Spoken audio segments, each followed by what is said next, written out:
Well, hello, everyone. It's John Laughland here. I'm the Director of Forum for Democracy International. My co-hosts, Peter Lavelle from Moscow and Jeremy Nell from South Africa, are delighted to welcome, as I am, our guest for this week, Ian Proud. Ian Proud was a senior diplomat for the British Foreign Office in post in Moscow for more than 4 years. He now writes, has a Substack, Proud Diplomat, peacemonger, and he's established himself as one of the best commentators on the Russia-Ukraine war, and in particular on the peace plans that have been flying around in the last few days. It's the 26th of November today. Ian, you and I discussed what subject that we would talk about this week, today. We discussed it last Thursday, I think, or Friday, and then since then you've given very detailed commentaries on, I believe, Friday and Monday. First on the 28-point plan that allegedly Trump or the American administration produced, and then on a plan, 27-point plan produced by the national security advisors of the parties to the subsequent talks in Geneva. In addition to that, there is supposedly a 19-point plan which the Ukrainians have agreed on.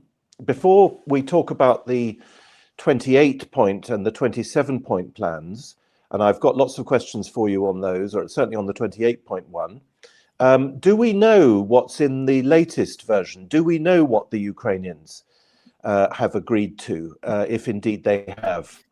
And do you think that we're going to see a rerun of the events which followed the very first Russian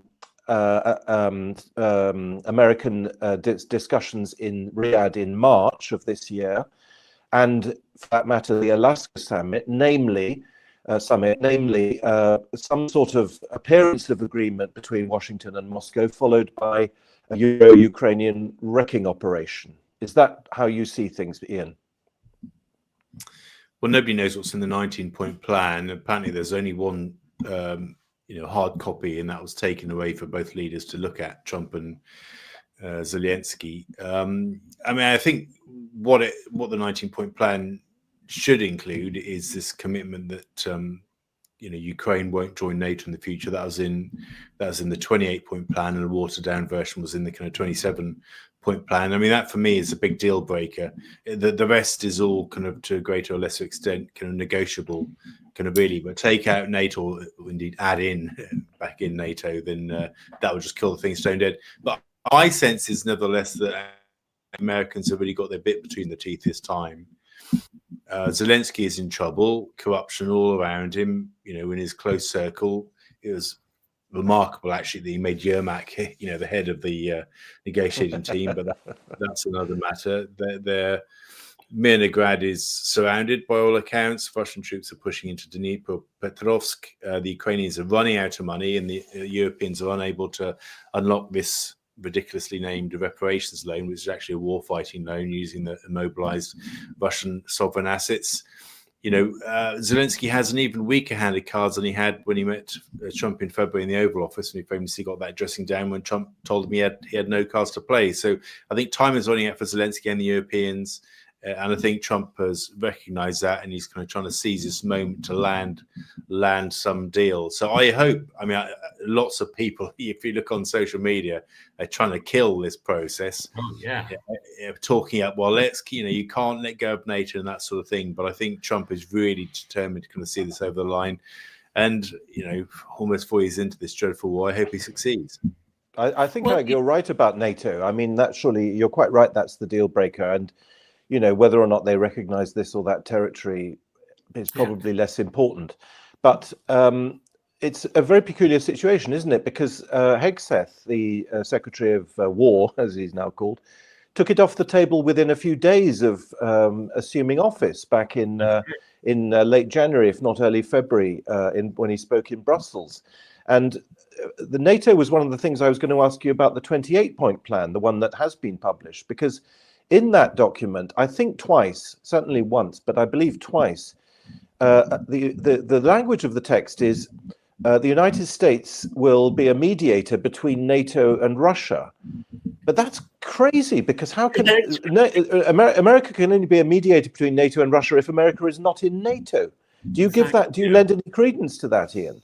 Well, and John, also, the second point that I mentioned, NATO, was about expansion, but it was unclear if it was only about Ukraine and not general NATO expansion. I mean, it was so imprecise that's what's very befuddling here.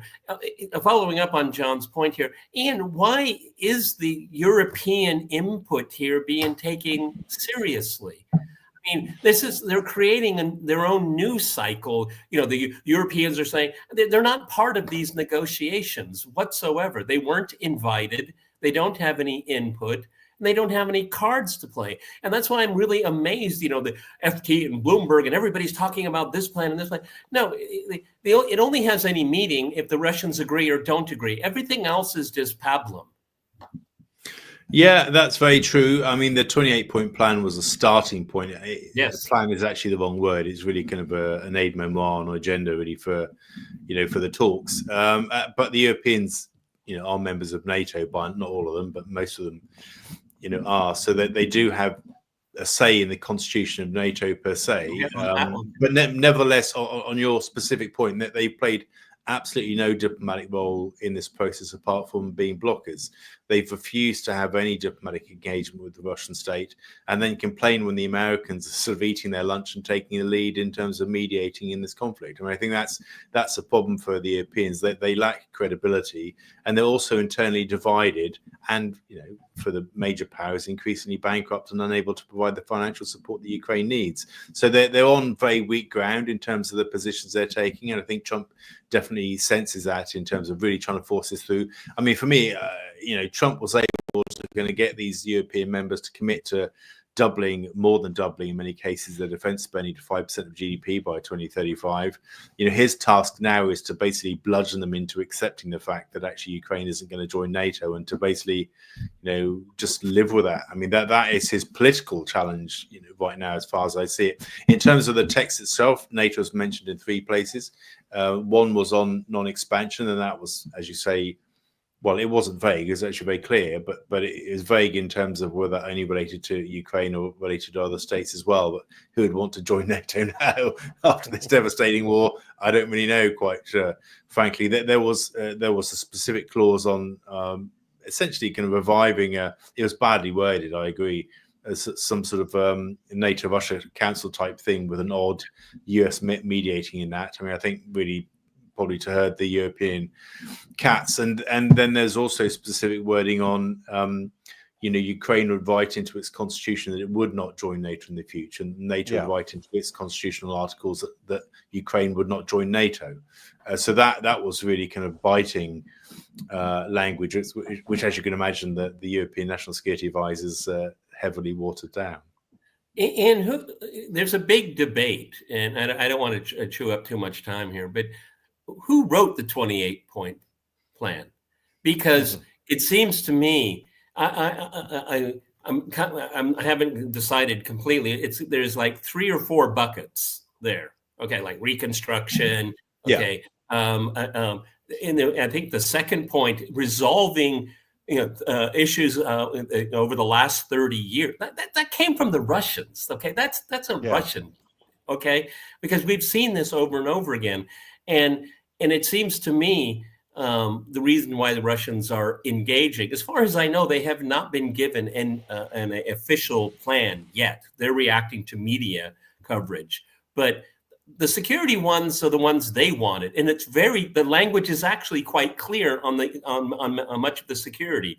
The rest of it, it's a wish list, hope, you know, investment in Ukraine, all that, maybe whatever. But it's the security ones is the game changer here.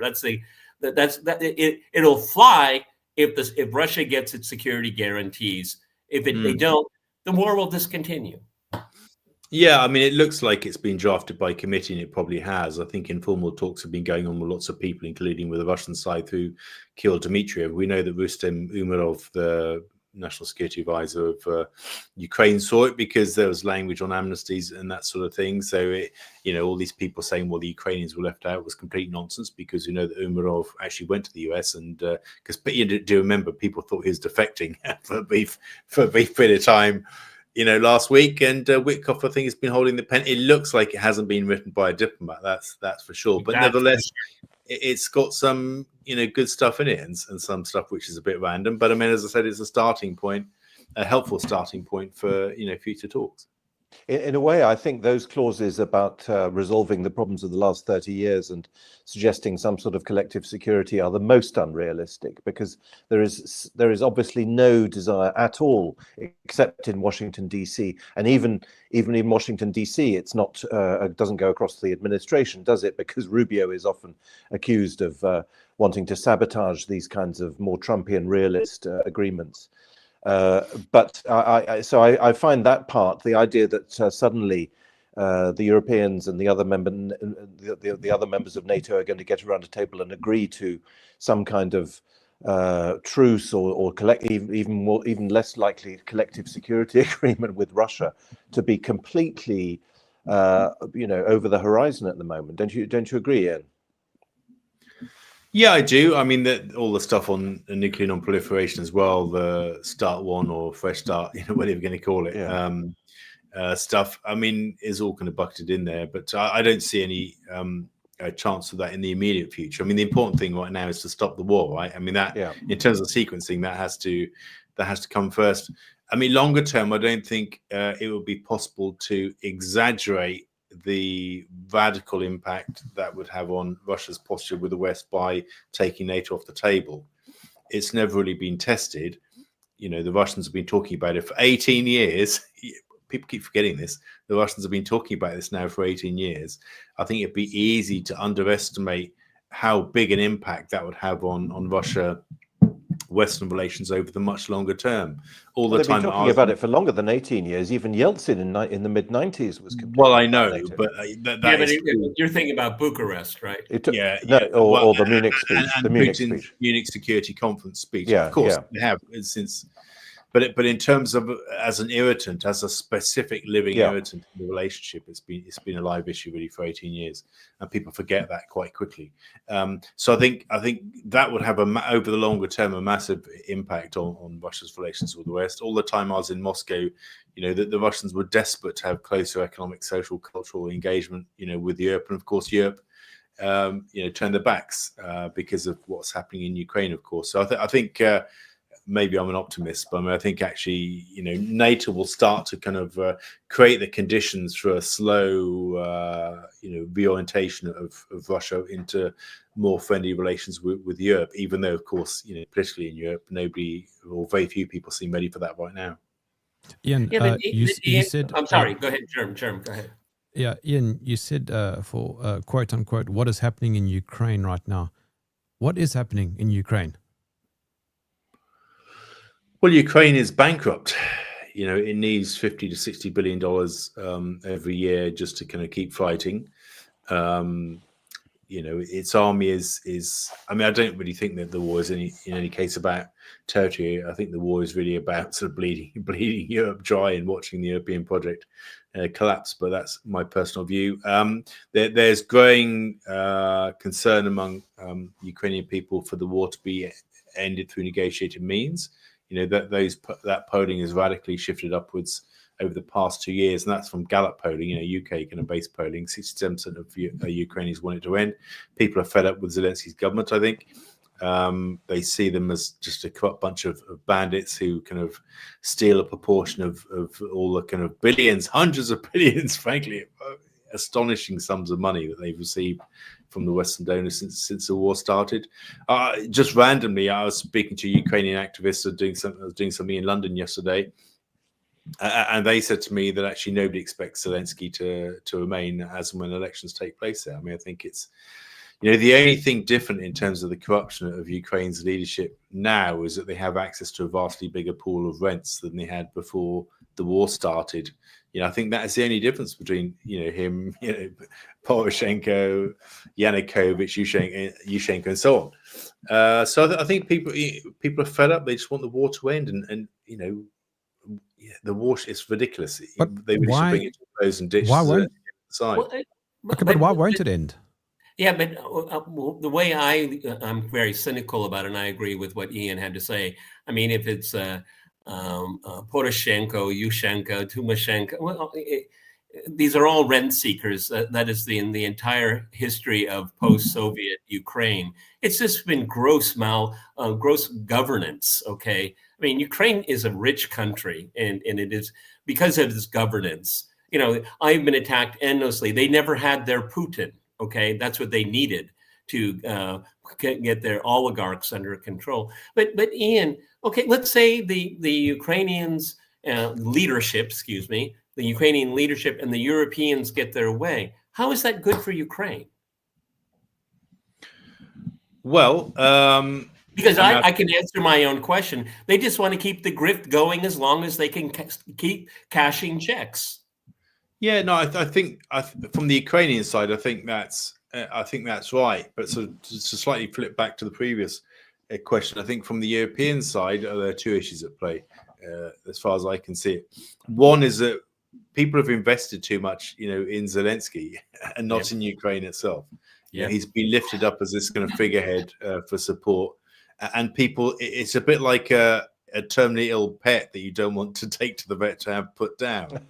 People don't want to let him go. I mean, they've told their public. John and I are going to steal that and use it elsewhere, but Thanks just to very give much. you fair warning. Thanks very much. So, I mean, he's been lifted up as some sort of demigod, appearing at Glastonbury by video and all sorts. Everywhere he goes, he gets a hero's welcome, and European leaders are figuring out how they're going to explain to their publics he's a corrupt dictator like previous Ukrainian presidents that came before him. That's one. The second is that,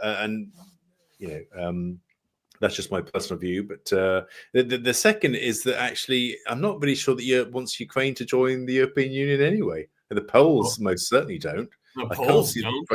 I can't really see that the French do.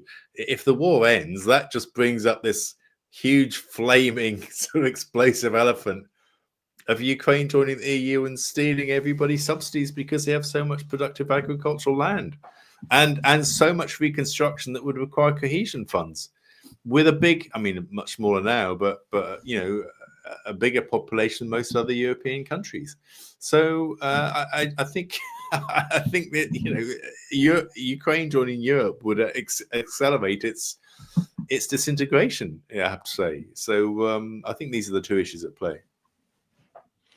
And what do you say, Ian? What do you think then? Because people like me and you and Peter and Jerm, we've been convinced for more than 3 years that the Ukrainians would lose. I certainly am surprised that they haven't lost earlier.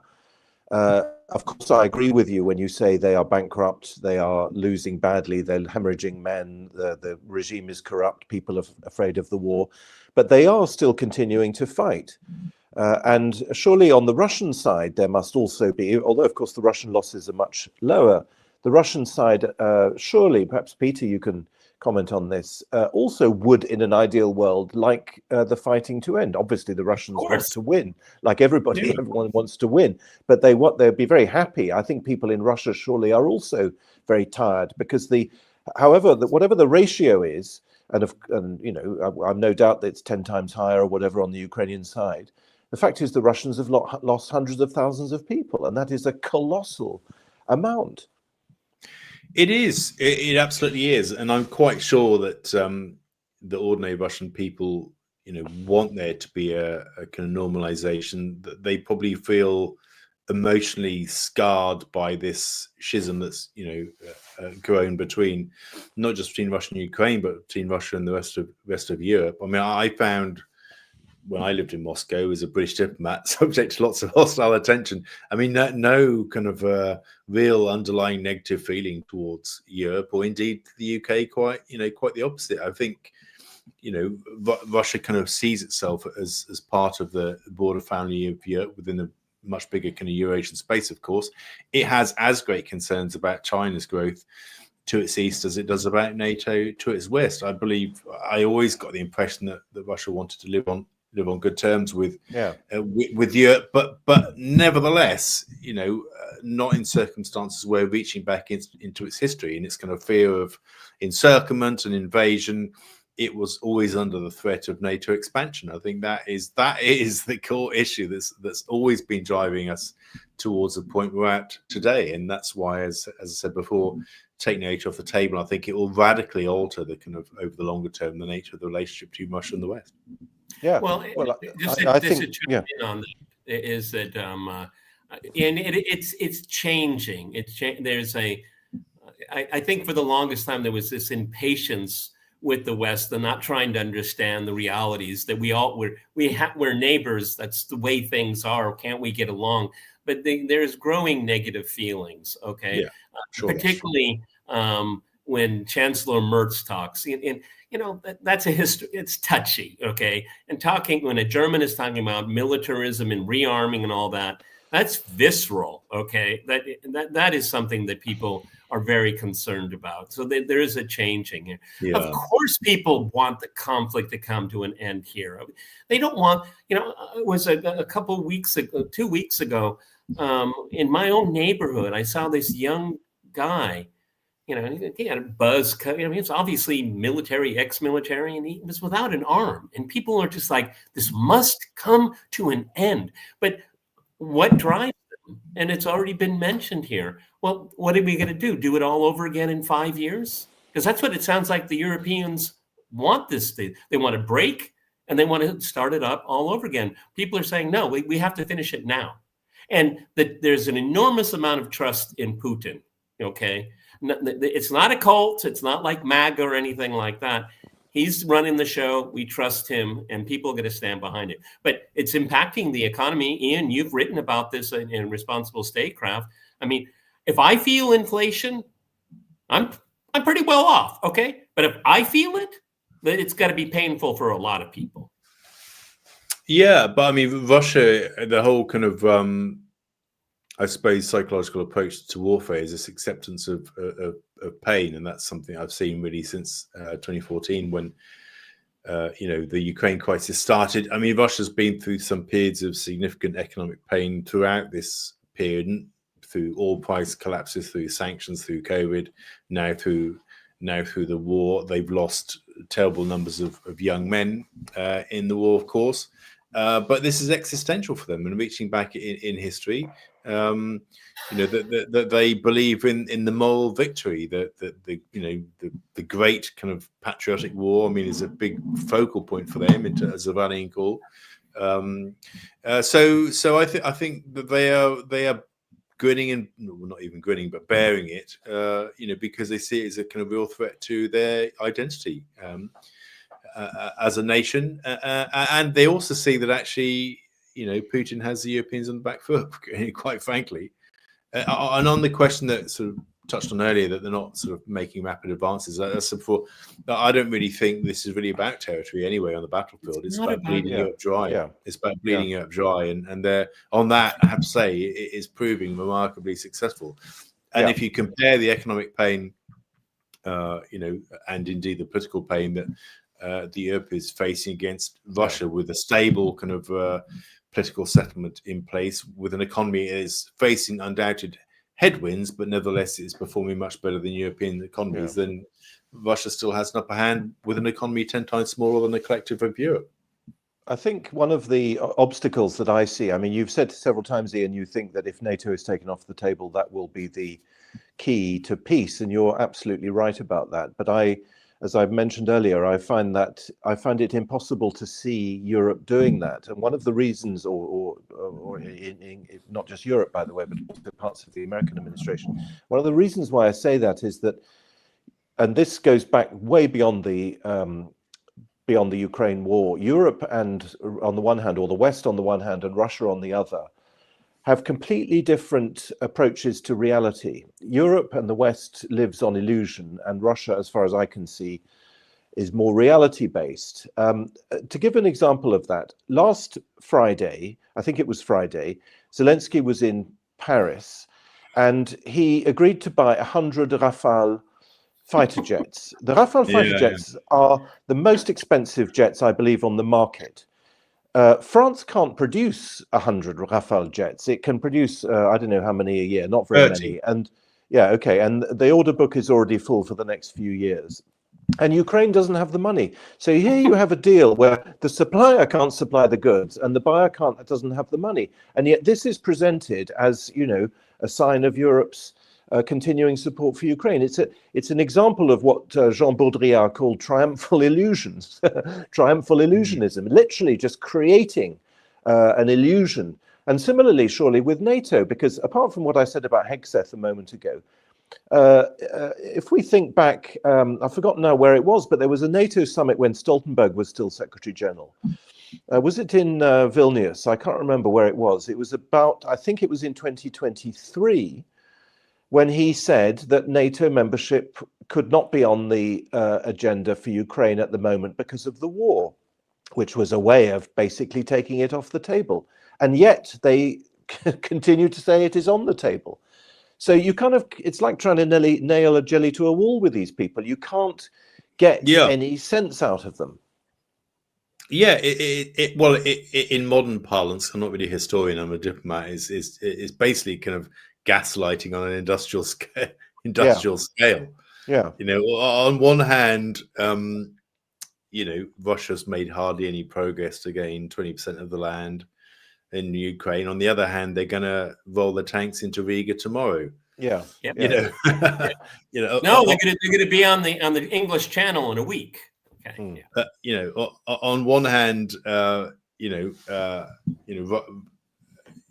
Russia is making these gains, but if you bring the war to an end, Russia, don't bring the war to an end, you know, because Russia is responsible for all of this killing. Well, won't killing continue if the war continues? And all of these kind of bizarre statements that are made. Well, it's not up to Russia to decide, you know, who joins NATO. Ukraine is a sovereign state. Well, of course, Russia is a sovereign state as well, and sovereignty works both ways. And it's just like constantly, you know, the Western mainstream media in particular, we're bombarded with all of these kind of sound bites. I mean, you know, Zelensky is a soundbite king. I mean, first it's 100 Rafale jets.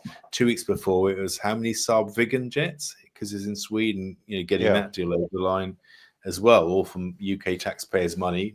Now that Rachel Reeves has raised the taxes today, I mean, it's just quite. But they're incredible. not deals, are they? They're not, in fact, deals. They're memoranda of understanding. Yeah, they're not contracts. They're just. And it's a trillion.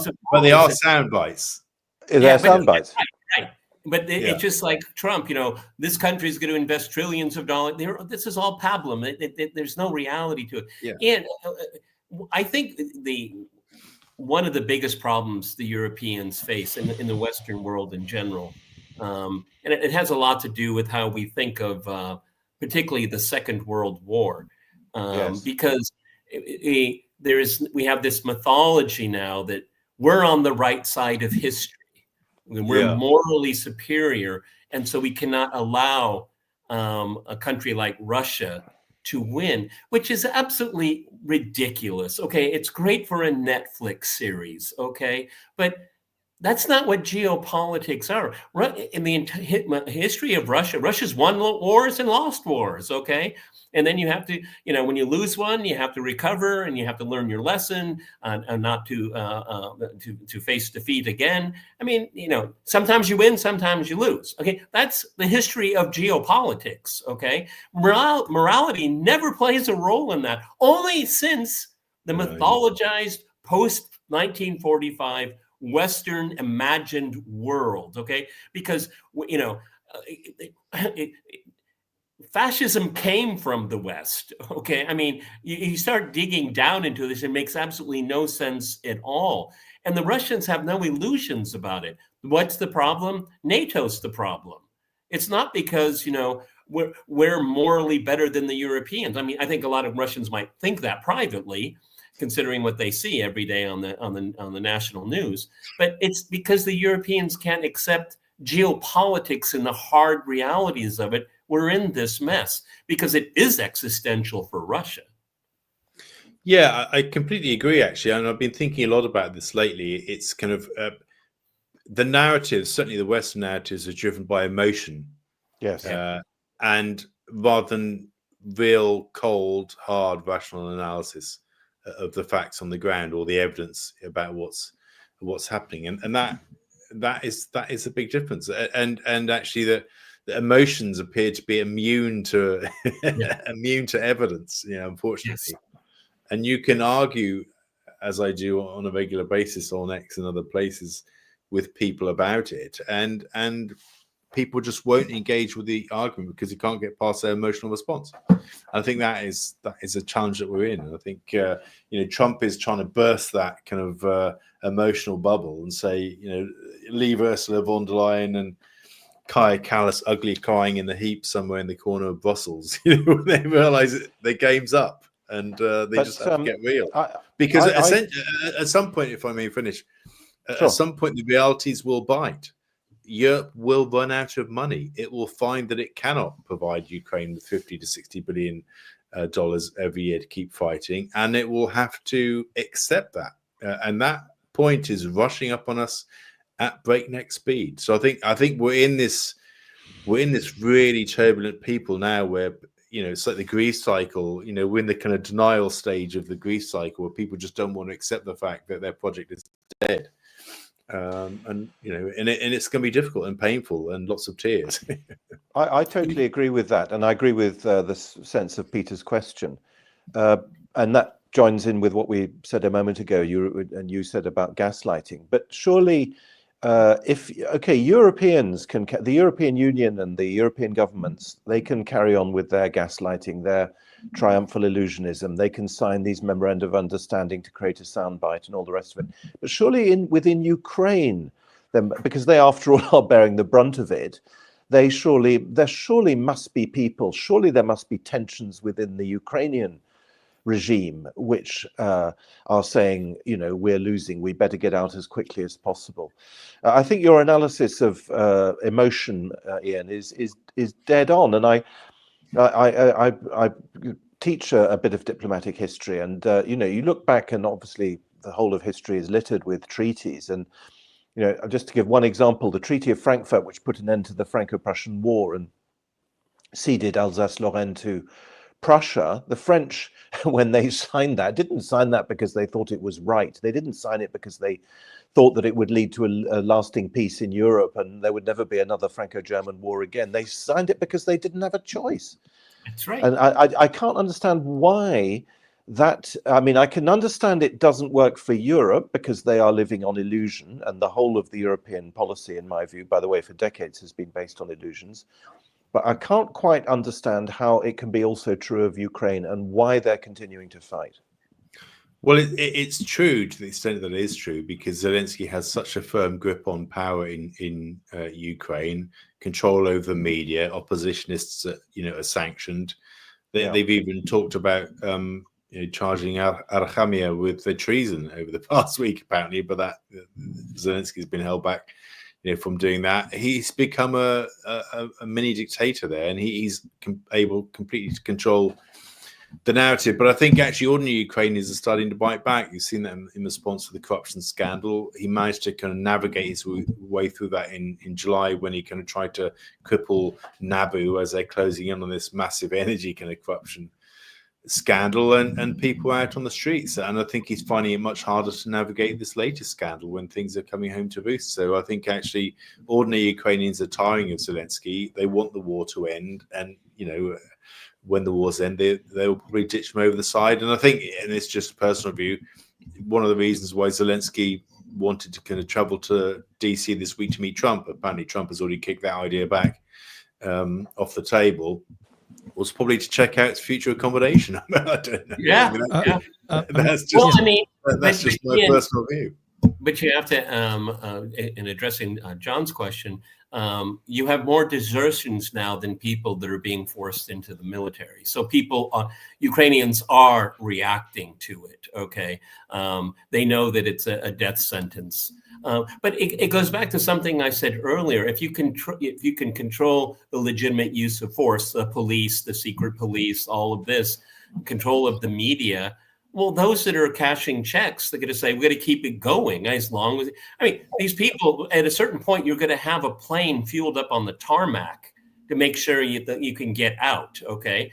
A lot of them, Israel, I feel pretty convinced the FBI has a very good idea who's taking the money.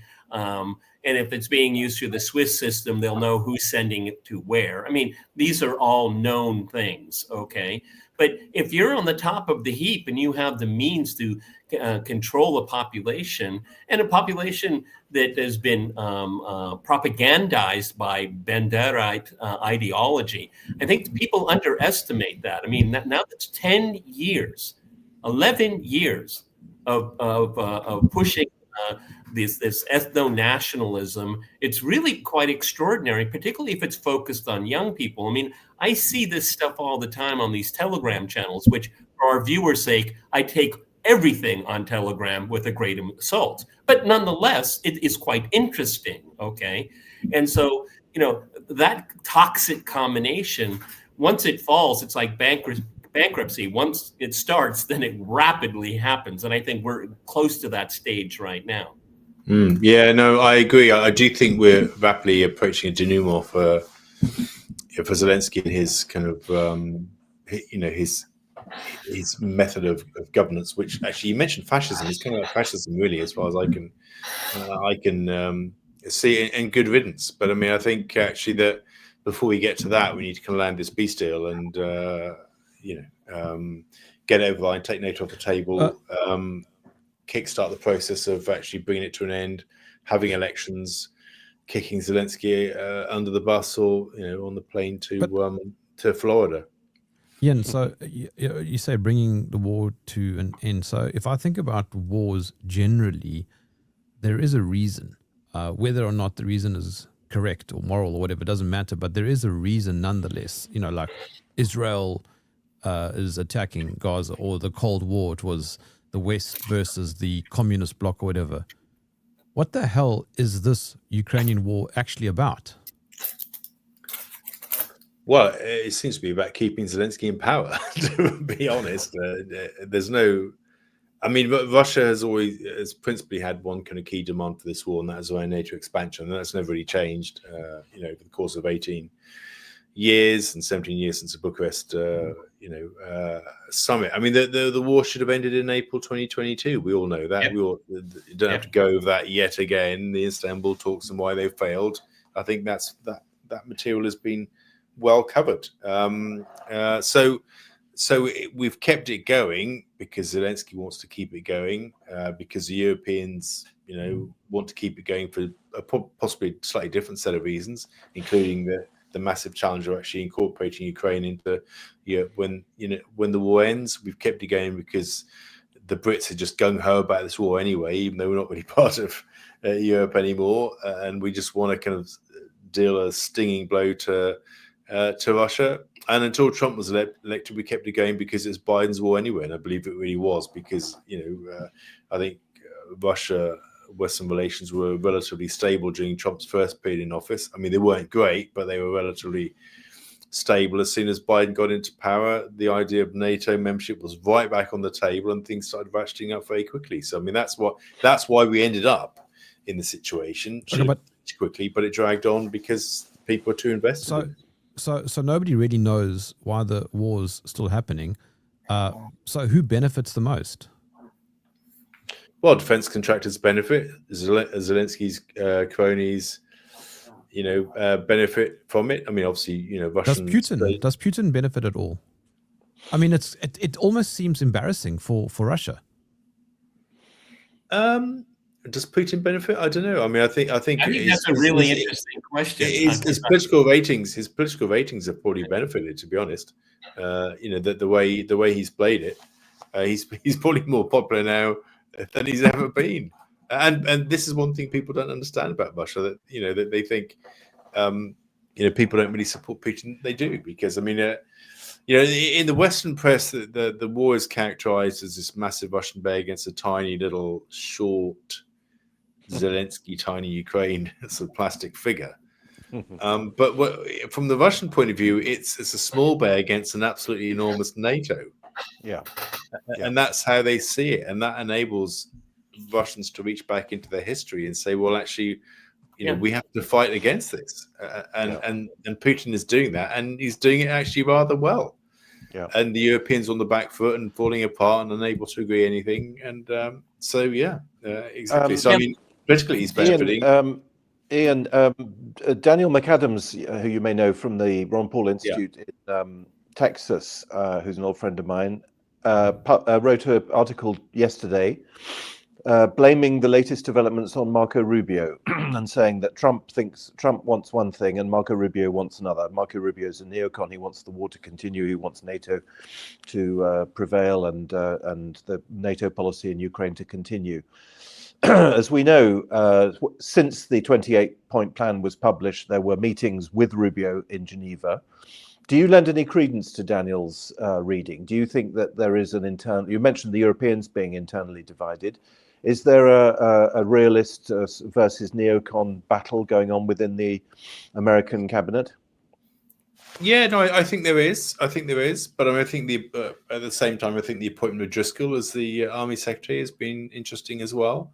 Yeah. So I think Rubio is you probably would describe him as a realist, but I don't think he's in a majority either, within that Trumpian system. So, and I think Trump is so determined to kind of land something here that actually, Rubio, his voice won't be as strong as the voice of others, including people more junior to him, like Driscoll and so on. Kellogg has been ditched over the side, obviously, because whenever he spoke, he said whatever the Ukrainians wanted to hear.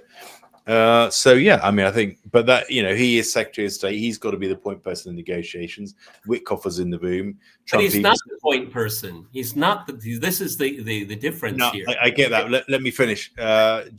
Trump sent Jared Kushner, his son-in-law, there to kind of, keep a close eye on things. So I think this is ultimately, I think Trump is cracking the whip and saying, come on, we need to get something done here. But yeah, I mean, Rubio is probably slightly left field, but I think that Rubio, and I think it's a machination, is that he wants to quote unquote see Witkoff succeed so he can ultimately fail, and that he wasn't part of it. Okay, because he's created distance there. He's created distance, and so. Witkoff talking all he wants to the Russians, because Marco Rubio apparently isn't doing that, and to see where the chips fall. Rubio wants to keep his hands clean, okay, because he's looking at 2028. Okay, he's an astute political operator. Okay, I would give him that, but I don't see him supporting what the four of us would think is a genuine, legitimate peace. Yeah, I mean, let's see, what this week brings. But I mean, I hope, like I say, it's all about NATO. We'll know when we find out more about kind of the deal and the Russian response to the talks with the US, in Abu Dhabi that are taking place. We'll know this week, who's got the upper hand on the US administration, depending on what emerges. Happy Thanksgiving. Happy Thanksgiving. Yeah. Happy Thanksgiving. Yeah. So, or Happy Groundhog Day. I don't know. One or the other. Yeah, but Ian, again, this is we're living. The Europeans are living in a unicorn's cloud. So the war continues. There's every reason to believe what we've seen over the last year, particularly the last few months, that the Russian trend will continue. They don't want land. They want the Ukrainian army to come into their arms to be annihilated. That has been their strategy all along. I don't see going up to the Dnieper River. I can see that. But then you get into ethnically pure Ukrainian. The Russians aren't going to go there. They're not going to go there. They don't want. Where they're fighting right now, they're not seen by the local population. They're not seen as occupiers.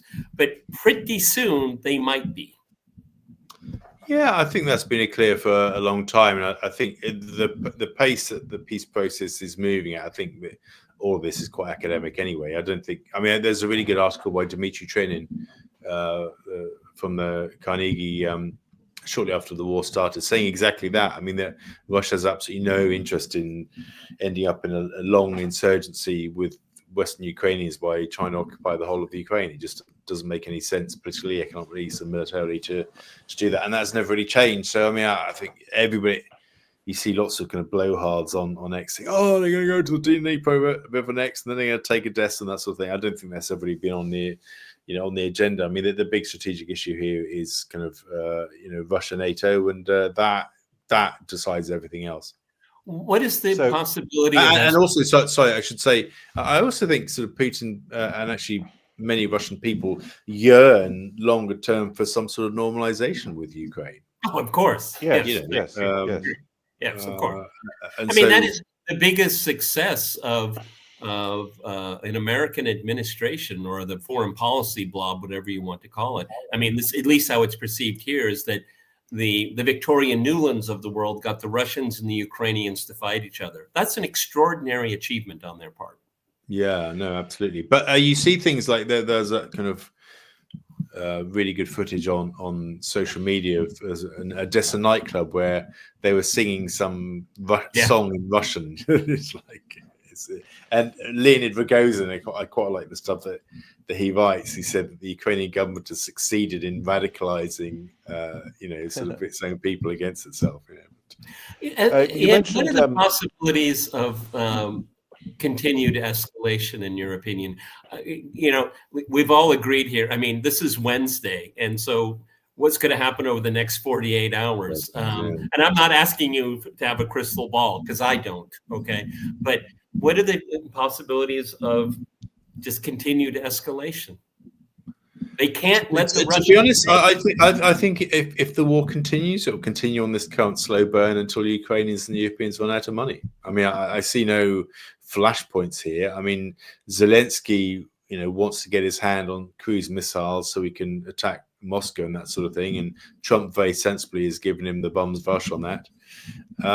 So I see it kind of dragging on in this miserable attritional way that gradually bleeds, Europe white. I mean, subject to kind of provocations, from the Ukrainian side. I mean, I don't really see any change, in that. But I think the politics and the economics are such that actually Europe is fast approaching the crunch point where it needs to settle anyway. So yeah. I'm sure you follow, or at least see occasionally, Brian Berletic, who is extremely cynical about these peace plans and thinks that they're a trap, and says that America will never abandon its long-term goal, which is to weaken Russia before facing down China and so on. And why the hell do the Russians even think of negotiating with the Americans? You mentioned Groundhog Day, Ian, a moment ago. Surely the groundhog is that Trump's firstly, Trump is totally erratic and illegible as a foreign policy person. He behaves in this totally bizarre way. But also, we have. Can I just pause a minute? Somebody's knocking my door. I'll be right back. I think my kids are trying to be let in the house. I'm sorry. Yeah. Okay. Yeah. Perhaps we'll just indeed pause for a bit to because I'm in mid-question and. Jeremy. From the Russian perspective, there's a long history here. You had a Napoleonic coalition of Europe. Yes. They invaded Russia. Then and in 1941 as well. Of course, it was a European. And then you had in 1941, you had Europe, continental Europe. Yes. Sorry about that. And they invaded the Soviet. And now bring it up to today. No, I know it's a European. They were European armies in both 1941 and in 1812. But I'm asking about the American thing because so Berletic says they shouldn't negotiate with the Americans at all because they are. And in the case of Trump, apart from his generally erratic nature, he is now getting a reputation, isn't he, for ridiculous deadlines and threats, none of which are made good on. So the last one being, you've got to sign this by Thanksgiving, which is tomorrow, if I'm not mistaken. Just as if I'm not mistaken, in the middle of the year, Russia had to do this or that, or something really bad was going to happen, and so on and so on and so on. Peter, you said it's taco every time. Trump always chickens out. Surely, from the Russian point of view, Ian, they don't really have an interest in signing anything because, firstly, the American administration is divided. Secondly, Trump is a loony. And third, he won't be in office anyway in a year or two's time, and the whole thing will start all over again. No, I probably take a slightly different view. I think the Russians do ultimately want the war to come to an end, but they're not going to do it, on terms pushed on them by the Europeans in particular. Yeah.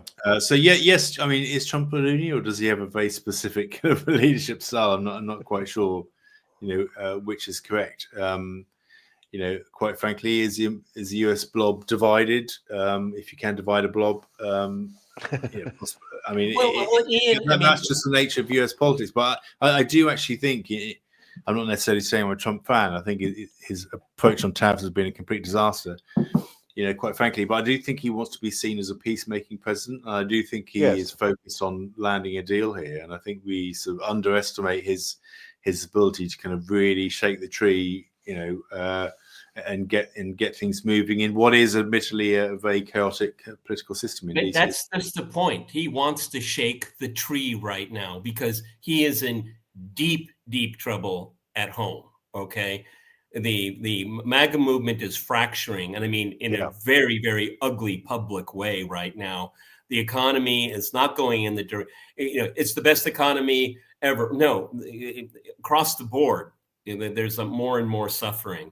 The Epstein thing that's going on, the saber rattling with Venezuela, and he promised to end the war in Ukraine. He's shaking the tree really hard right now because he needs something to hang his hat on. And I think that's playing tariffs, Peter.